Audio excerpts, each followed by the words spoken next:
Hello, everyone. How are you doing? And welcome to another episode of the Dr. Will Show, where I interview educators and entrepreneurs on leveling up. Each week, I zoom in someone who's dope, and we just have a conversation on how you can live your best life. Today's guest is Cassie Reeder. How are you doing, Cassie? I'm good. How are you? I am awesome. I am chilling and relaxing, as we spoke earlier, from ISTE, which is, once a time you get off the shuttle from your hotel and you hit that convention center until you leave, it's just nonstop buzzing of people on top of people all around you. So today's guest, we are acquainted with each other via Twitter and also on Voxer. Cassie is an entrepreneur, or as I say, edupreneur, who's out there consulting and doing other things. We'll be getting into that. But one of the reasons I wanted to have Cassie on the show is because she has decided to put her chips all in on this thing and really give it a go, which I find to be really interesting, as well as this show was important for me to do after a couple of experiences I had actually at ISTE. So I wanted to have you on as well. So for those who will be watching in the future on YouTube or listening on SoundCloud or iTunes, will you please introduce yourself? Yes, my name is Cassie Reeder, and I guess, should I go ahead and tell a little bit about myself? Yes, whatever you want to say. Okay, so and I know we have some questions we're going to go through, so some of these might kind of tie in, but so a little bit about myself. As you said, I met with you on Voxer, the teacherpreneur chat, and I am a socially connected educator. I taught for 5 years in the classroom. I taught elementary school, so 3rd grade, and then I also taught 1 year of 4th grade. And in that experience, I learned about becoming connected through social media apps like Voxer, Twitter. I'm moving slowly into Instagram. So, that's how I'm making these connections with people. And I just remember whenever I went to my first ed camp and I was told, or I was asked, they were like, what's your Twitter account? I was like, I don't have one of those. Why do I need one of those things? And then my friend Jamie basically she was like, you have to get one right now. She didn't give me a choice. And then I got one in March of, I think it was 2014. Maybe 2015. I think it was 2015 actually. And my life has forever been changed. So I'm a huge proponent of social media and using it for connections. And I'm really happy to be here and chat with you guys today. So Awesome. So what made you decide to take the leap into consulting? So for me, as I said, I taught for 5 years in the elementary classroom. And through those experiences that I had as a teacher, I've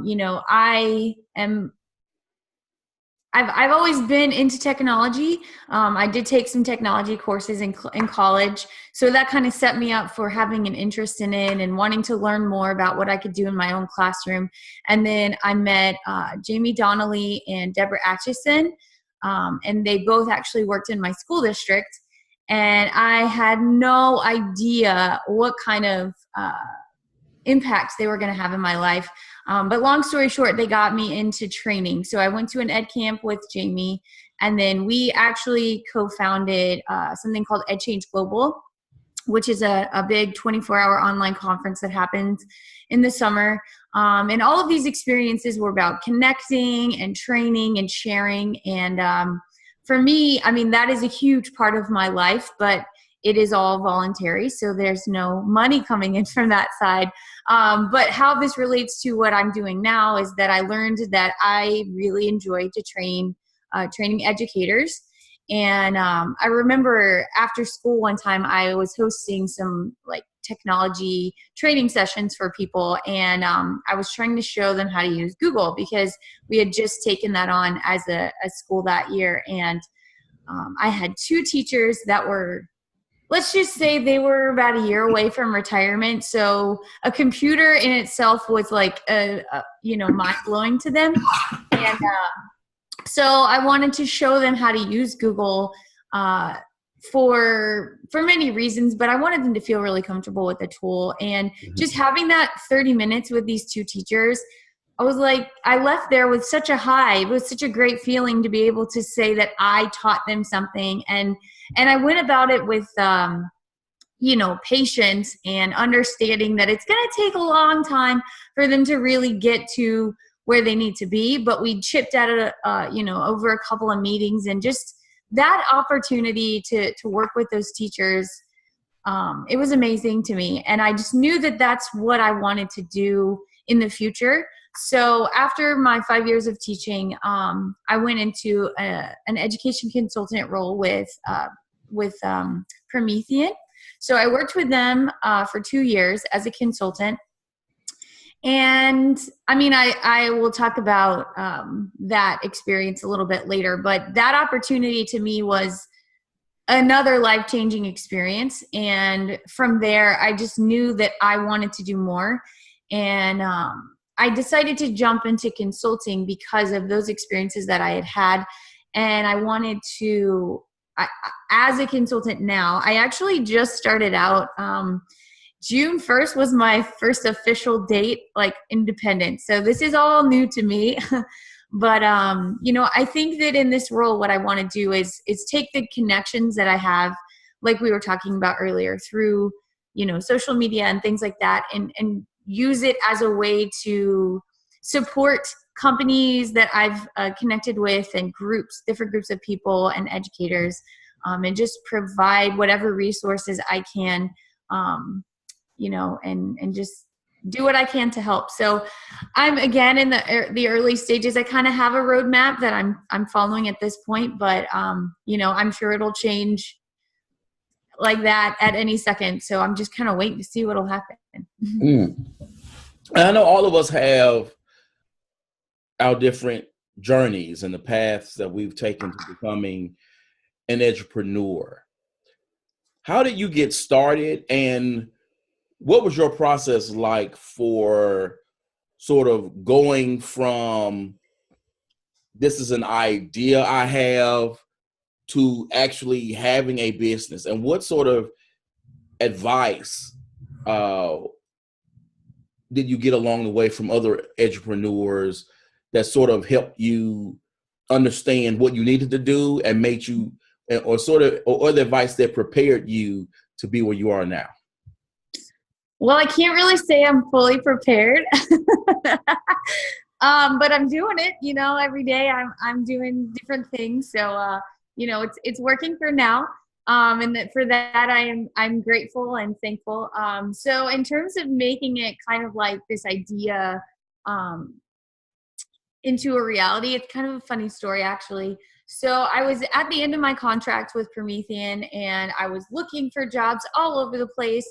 And I feel like, based on the experiences I've had, there were a lot of different types of roles that I could have taken, but I just didn't feel like any of them really fit with what I wanted for myself for the future, and luckily financially right now where I am, I've been blessed to be able to take on this challenge, and my husband is supporting me. So I can't, not give him some credit for that, for sure. But he was like, just try it. Let's see how it works for this amount of time, and let's go with it, so that's kind of how it happened. But luckily, as soon as that happened, I started reaching out to people that I'm connected with, like Lisa Dabbs. She is at Teach with Soul on Twitter. She's one of the people that I met a couple years ago through Past the Scope, which is a Periscope group that I'm a part of, and I believe you are as well, Dr. Will. So just finding those different people that I knew were thriving in the field. I also did a lot of heart-to-heart discussions with my friend Deborah Atchison, which I mentioned before. So just trying to pull from their experiences that they've had, and just really along the way, they've just always been there for me. So I'm truly grateful for that. And they just kind of offer advice to me. So, I mean, I think this is one of the questions you asked was like, what kind of advice did I get that, has helped me so far? And honestly, they told me that, it's going to be rough, which I have my days where I'm like, what am I doing? But they told me it's going to be rough. It's not going to be easy in the beginning. So I always keep that in mind. Like, I'm not the only one that's going through this, not the only person experiencing this. But in my mind and the experiences that I've had in the past, you get put into situations for a reason. And I think that there is a reason that this worked out and I landed here for now. So, I just want to tell everybody else, it is a very scary time and a very scary thing to do. I've talked to a lot of people who are much more well-known than me. And they're like, oh my gosh, I can't believe you're doing that. That's great. I'm there, but there's fear behind it. And sometimes you just have to take that fear and go with it and see what happens, if you're able to. And just, that's kind of my take on it, I guess. I've been given this opportunity and it's real scary, but I think there's a reason that it's happening. So, and just trying to take every opportunity, every experience that I have, every connection that I make in this position and using it to benefit me and try to build relationships for one reason or another. These things are happening. So.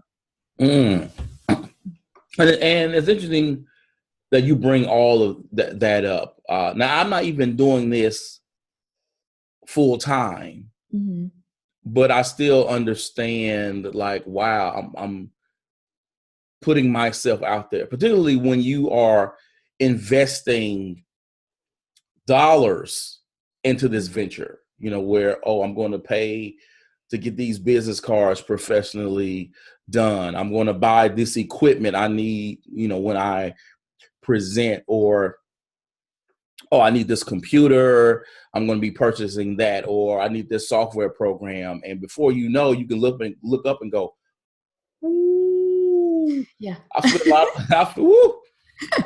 of money to sort of get this going without a guarantee that I'm going to be getting a check back.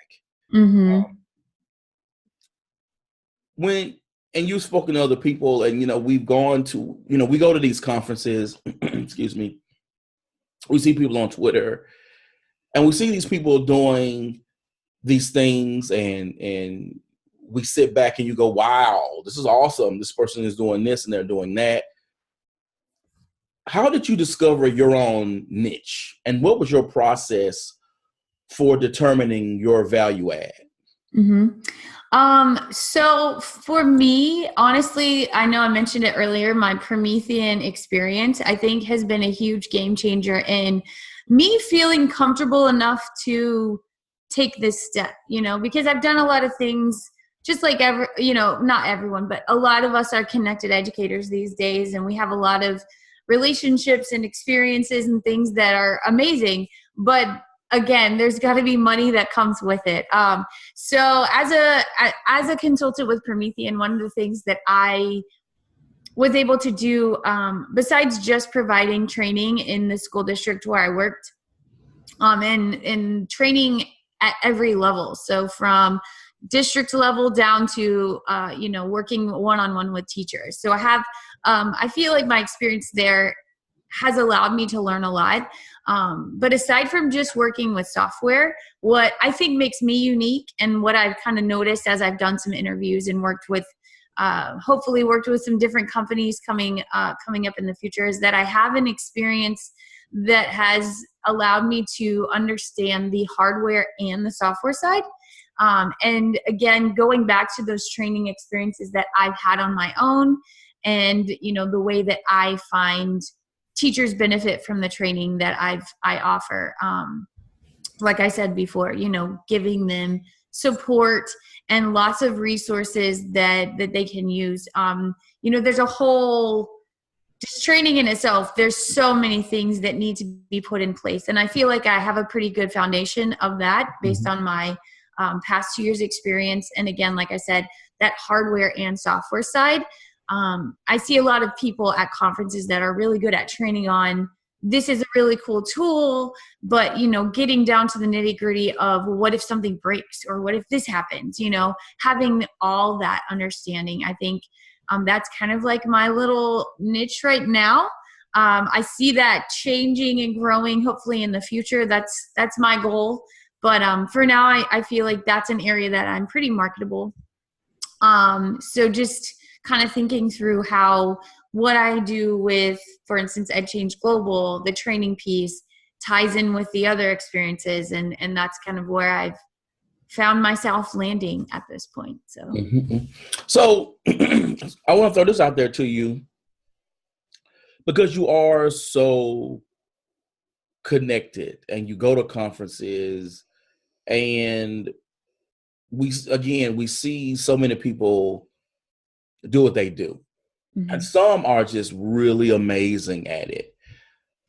How were you able, or how have you been able to say, I am Cassie Reeder, and this is what I do. This is my style. This is how I dress. This is how I speak. This is how I tell my story. This is how I connect with teachers in a way that is unique to who you are, and not where you sort of take on what influences, styles, cadences of other people that you see all around you. That is a really good and tough question for me at this point. I mean, honestly, I think I've never really thought about how to put that into words. I guess I just kind of, I mean, like you said, being connected, you know, you build relationships with people. And I think for me, I don't really, like, I look at what other people do, but then I always take it and try to make my own spin on it. You know, to make it fit with, if I was a teacher in a classroom, or if I was an educator in this situation, how could I use that information, you know, in my setting or whatever? Like, I try to take things personally and break them down to the simplest form, because I know that as teachers and as educators in this crazy world, you know, that we're in these days, like, there's so many things that are expected. And I just try to take those things that I'm hearing and break them down to that simplest form, so that not only do I understand it, but, you know, I can also provide support and help for other people that are looking to learn more about whatever it is, you know. But that is a good question. But yeah, I mean, I think to me, just being authentic and being myself that's the only way to go. You know, it's easy. Just be yourself. That might sound corny, but that's kind of my take on it, I guess. Other than that, I don't know. I should think more on a better, stronger answer for that. But I like that question. That's a good one. Well, thanks, but you have to be yourself. I mean, I have been doing this thing for about 4 years on top of the whole podcast. And it really, I had to get to a point where I said, look, I'm just going to be me, throw it out there with everything I have and see where it goes. Because I remember sitting in a keynote that Tom Murray was giving. He starts telling this story. And all of a sudden, I'm looking around the room. And I mean, everyone is just like, oh. I'm like, what is this dude doing? I said, that'll never be me, right? That'll never be me. So I can't try to reach out and pull at heartstrings like that. I'm not that type of storyteller, right? So I said, woo. I said, look, I just got to be me. I got to do what I do, which generally is me sort of trying to crystallize. This is a mobile generation of learners. we can't be doing this other stuff and then trying to throw some humor in it. But I knew that I couldn't, if I tried to do him, I'd be a terrible Tom Murray. Right. So I said, I just have to, just be me and see, where that goes. Mm-hmm. Yep. So, in our field, there's a lot of us who they're ambassadors, they are Google educators and Microsoft educators and pioneers and all of these, different titles and certifications. Mm-hmm. How do you position yourself? How do you market yourself to get gigs? So, I mean, I every time I have these kinds of conversations, I always find myself saying the same thing every time. And again, I'll say it again. So for me, at this point in the game, it's all about connections with people. So like earlier, you and I were talking about ISTE and how, we go to sessions and we learn here and there, but, ultimately for me, as I mentioned to you, it was about building relationships and the networking, and I think for me, everything that I've gotten so far as a consultant, an independent consultant, has been from knowing this person or knowing that person. One or two things have come from just being on social media, like through Twitter, and one thing was through LinkedIn. But, just putting yourself out there, for me, just putting myself out there as somebody who's ready to work and get to business, and working with groups of people or individuals, and just get the job done, like putting myself out there as a hard worker, I think. In theory, that sounds great and it's worked out so far, but there's obviously other things that need to be in place as well. But that's just kind of what I've done so far, and it's taken me pretty far. So yeah, I mean, that's where I am right now, at least. So I want to throw this out there, since you just mentioned how you are purposeful in connecting and really sort of getting out there to speak with other educators and entrepreneurs. Have you found, one, that other educators are open to talking about consulting, talking about money, talking about, really getting themselves out there? And two, have you found those who are in the game to be willing to provide that mentorship, to provide those resources, to really share what they've learned? Mm-hmm. Yeah, so I'm going to answer the second question first, and then I might ask you to repeat the first one. But yeah, so your second question was about, have I found kind of like mentorship from other people? And I definitely have. Like I said before, Lisa Dabbs has been huge. There's another coworker that I had at Promethean, and she's no longer there anymore, but I've connected with her, and Deborah Atchison, as I said, and really our teacherpreneur group, they've been amazing. My Pass the Scope group, anytime I have questions, and I'm not really a huge active member in EduMatch, but I know that if I had questions, I could go to those people. But Sarah Thomas, I mean, I've asked her many questions, and Valerie Lewis, and they're not all in this same role that I am, but anyone that I've connected with, if I have questions, they've been more than willing to answer them. Lisa Dabbs, I sent her my business cards, and she's like, okay, we need to do this, this, and this. I've sent her my website, so she's been amazing at just taking a little time out of her day and looking through what I have and providing me with, like you said, like that mentorship feel. And I am so grateful for that experience. Like, I just reached out and I was like, well, I'm just going to ask, because the worst thing they can say is no, I don't have time.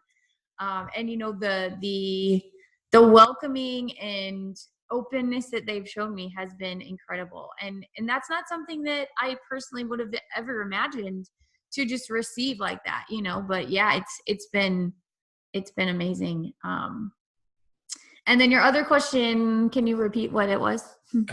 How receptive have you found educators to be willing to talk about money, to embrace the idea of monetizing their talents, and to sort of being open to the idea of, consulting? Because when I was at ISTE, I was so excited one morning, and I'm on Twitter. I was on Twitter checking the hashtag at about 4 a.m. Mm-hmm. And one dude sent out a tweet saying how he wasn't happy with so many educators there promoting themselves and, marketing themselves to deliver professional development, right?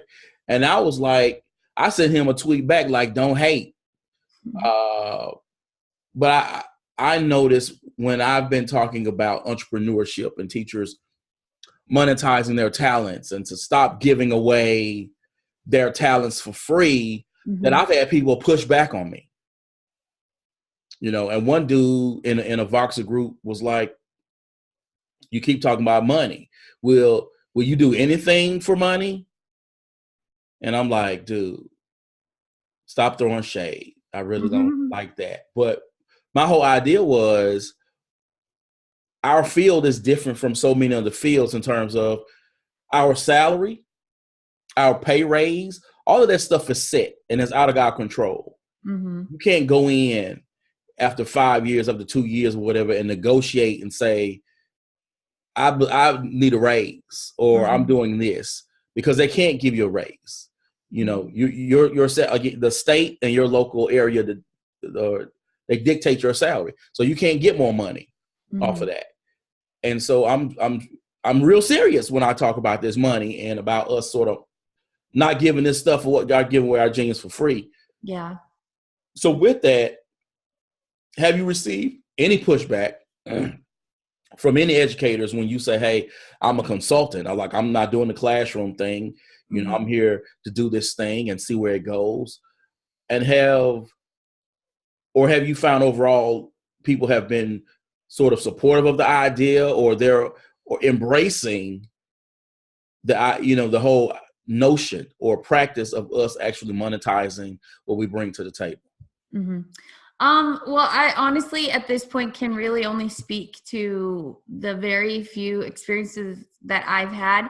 I will say that as a consultant with Promethean, that was one thing, something you mentioned, kind of reminded me of that. So one thing that in that role, and potentially in this one as well, that I ran into was that teachers, because I was not a teacher myself at that time, I was previously a teacher. So I've had the experiences, and I know that it changes like every day practically, with like the requirements and the expectation in the classroom. So I might not have all of that experience anymore, but I have been in that situation, but for them to look at somebody in the role I was in, or as, like you mentioned, these now entrepreneurs,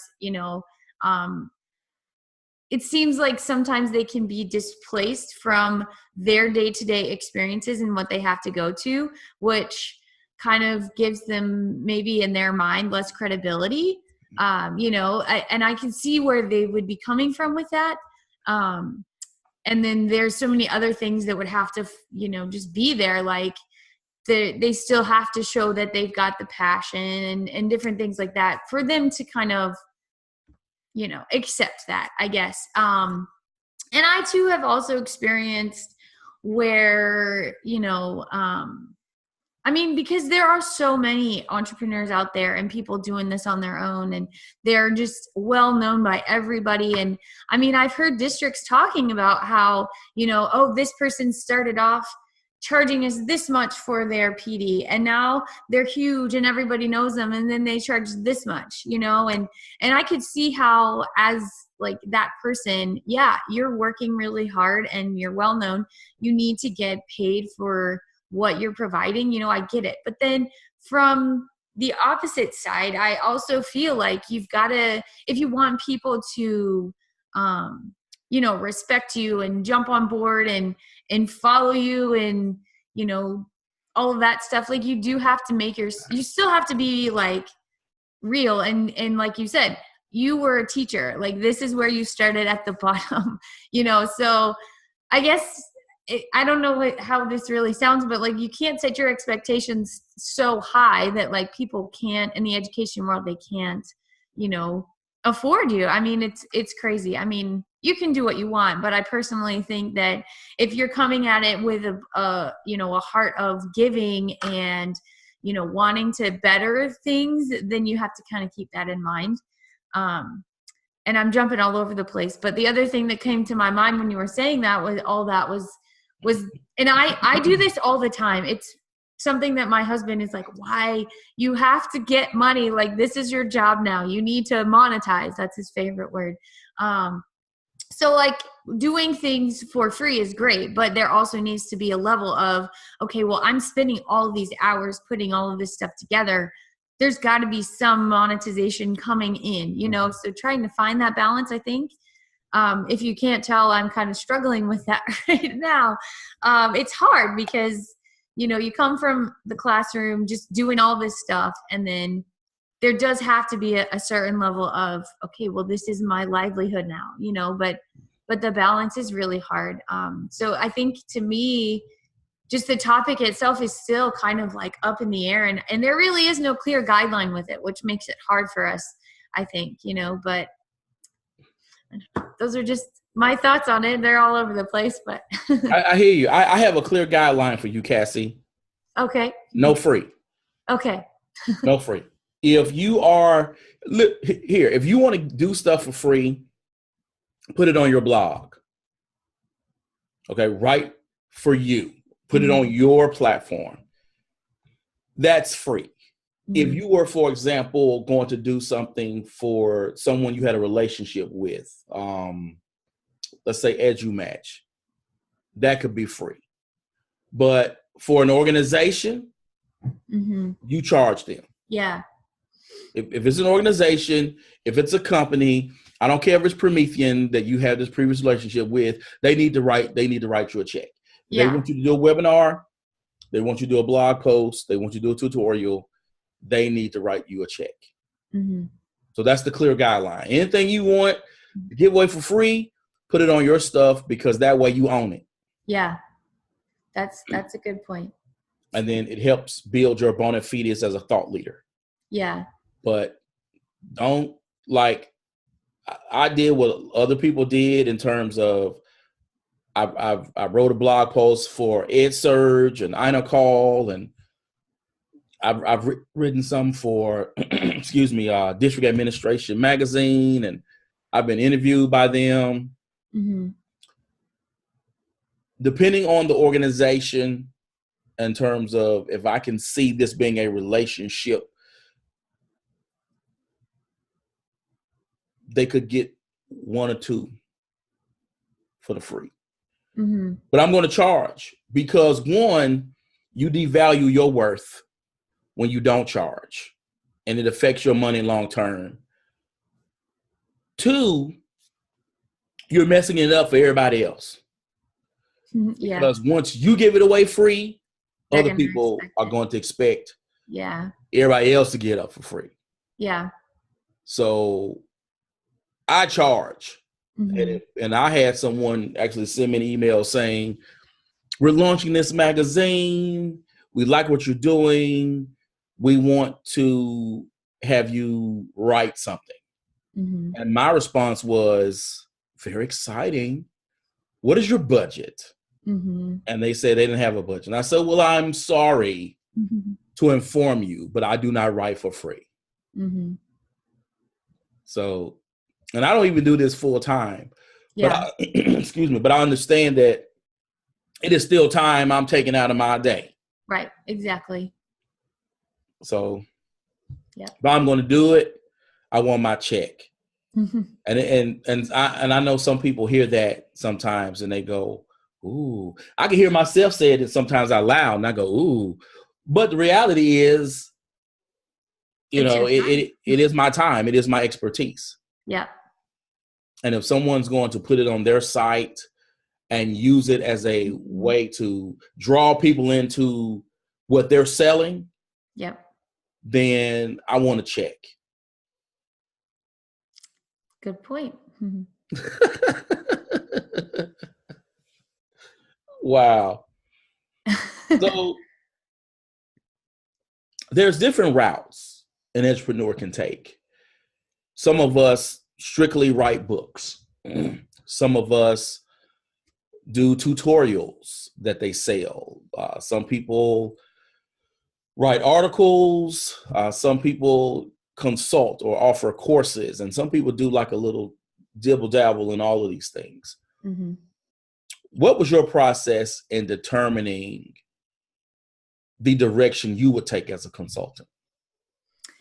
So I'm definitely that last group where I just kind of do a lot of different things. But I really like that is an option as a consultant, as me doing my thing. Like I can do that. And honestly, that was another thing that kind of drove me to this, was that I wanted, and I totally understand why, but in my previous role, I was kind of limited to what I could and couldn't do.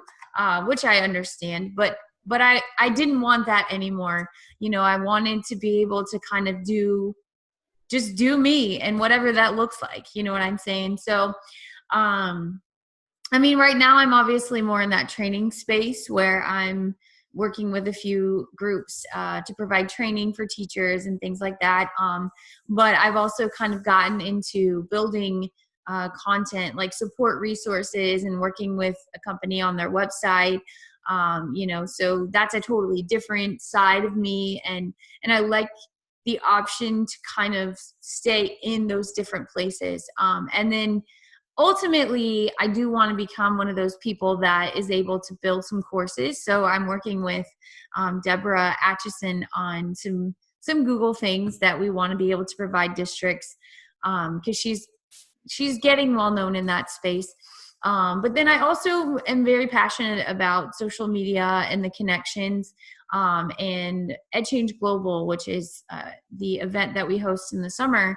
That's what it's all about, is just creating connections globally, and giving educators and students an option, a platform to share what's going on, in their lives, in their classrooms, day to day, all that stuff.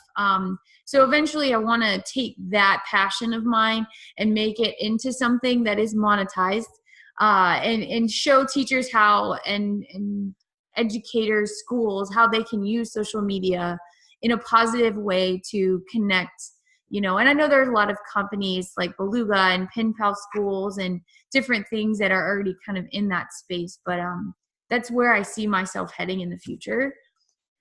But yeah, so I guess taking from my experiences and just going with it right now is what I've been doing. And I've been lucky enough to make that work. But in the future, I see some transitions and some different things going on, to fill up my schedule. So, So none of us can be all things to all people. So who is your ideal client or target market? Honestly, I'm just looking right now to work with people that are willing to take me on. I one of the biggest thing to me, outside of the connections and things like that I've talked about, is being able to show teachers how to use tools and resources and implement things in a way that makes sense to them. And I feel like so many times, you'll have a great person who is really knowledgeable on their topic, and then their training skills are not so great. Or you'll have somebody who is a really great trainer, but they really don't understand the whole depth of what it is that they're training on. And that happens to everybody, but people that are looking for a trainer that is, able to, like I said before, break things down to the lowest possible level so that it becomes information that everybody can understand, or the other side of me is the support resources. So, if there are people that are looking for ways to take those ideas and put them on paper or in video forms or course formats, so that they can support their users or their schools or districts or whatever. I mean, I've kind of been in a space where I'm knowledgeable on lots of different things like Google, Microsoft, all that. So, any of those people or companies or groups that are looking to get content built, I could be a good support for those people. So. So I want to throw this out there to you because you are new to this, and I've had people on the show who have been, they've been in the game for a while, and all of them will say the same thing. And I've experienced this myself, that when you're new, you'll take any job because it's a check, right? And then once you get your groove and your name is out there and the money is coming, you have to niche down and be very narrow in terms of who you are, what you offer, to sort of have a clear vision and align everything you're doing to that vision, as well as being able to, at that point, know what to say no to. Because saying yes is easy, but saying no to a check because it doesn't fit what you're doing, that's a whole new other realm. Yeah. With you saying, or at this current point, doing or offering the many different things, do you feel that you don't have a particular narrow focus niche? Do you think that you might want to sort of pare it down to this one thing, or do you think, hey, I'm rolling with this thing, I'm just going to see where it goes? Yeah. At this point, that is, like you said, that's what I'm doing. I'm just rolling with it. But I've basically given myself a timeline. And then after that, I do want, like you said, I want to start paring it down and really just refining my area of what I'm doing so that I can make sure that I'm very strong and very knowledgeable in that area. So that is my goal. And I was actually told before I started all this too, they're like, you need to find your space where you fit, and I think there are many benefits to being connected and kind of, just dabbling in a lot of things, because that's what I've been doing. And I think it's good because you can have conversations with so many different groups of people and be a part of so many things, but it does make it challenging when you're trying to do this as a career. So that is a goal of mine. I'm just not quite there yet. So. Excellent. So before we go, what is your advice to that educator, particularly since you yourself are new to this journey of, I'm by myself. This is no longer a side hustle. This is my full time. If I don't work, I don't eat, which, I mean, you mentioned, or you have that support, but other people, this is their full time, woo, if I don't get this check coming in, I don't know what that month's going to look like.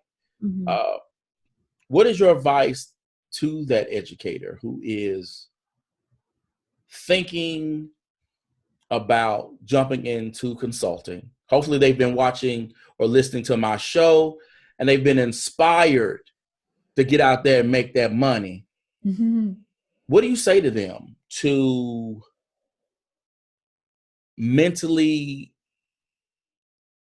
get sort of crystallize their why and how they can get started? Because as you mentioned earlier, there's one thing for you to be in Voxer and talk about, man, I'm ready, I'm gonna do this thing, and there's another thing for you excuse me, to turn around and fill out incorporation papers Mm-hmm. and actually have your slide decks together, have your pricing together, and really, throw yourself out there as I'm open for business. Mm-hmm. What do you say to those educators who they say they're ready? What's next? Honestly, I mean, and maybe people are going to think I'm crazy for saying this, but, and at least for me, like, I mean, this is something that I've always thought about doing. In my mind, whenever I started doing this in the future, it would have been when I was a little bit more, I want to say established. I don't know if that's the best word, but I would have a few more contacts here and there that I could just start with immediately. But that's not how it worked out. And I think sometimes we do, at least for me, there's a space of fear, and that's what keeps you from doing it. And if there's a way that you could see it working for, a summer, I don't know, just honestly, what I'm saying is just try it. Like, what's the worst thing that could happen? You have experience in education, you will have contacts. Like, you can always find a job doing something if you have to, go back into the classroom or into a space with a district, whatever. But I mean, at this point, I'm telling you this, and who knows how long I'll be in this game. I hope for a long time, but you don't know. But I mean, I would say just try it if the opportunity presents itself, because you'll learn a lot about yourself in the process. And, I think it'll make you as an individual so much stronger, to know that you've done this for yourself. It is very scary, but I think it's worth it, and you never know what could come out of it. So don't be afraid. And if you ever decide, to those people that are listening that are in that space, if you ever decide you want to try it, I want to be that person for you that is able to give you advice that I've, gotten along the way, and share my experiences and be there for you. So contact me, and we'll talk about the good and the bad and all the in-betweens. You just have to have those supports to help you. So. All right. Cassie, Mm-hmm. Thank you for coming on the show. Thank you for having me. It's been great to talk to you. Now I have to go get back to work. I hear you. Now, people, you know how I do this. The video will be going up on YouTube. I need you to subscribe, leave your comments. The audio podcast is going up on iTunes and SoundCloud. I need you to follow, subscribe, leave your comments. Your boy's trying to get Oprah on the show, and I want her to know that I'm doing big things around here. As always, people, invest in you, EDU. Peace.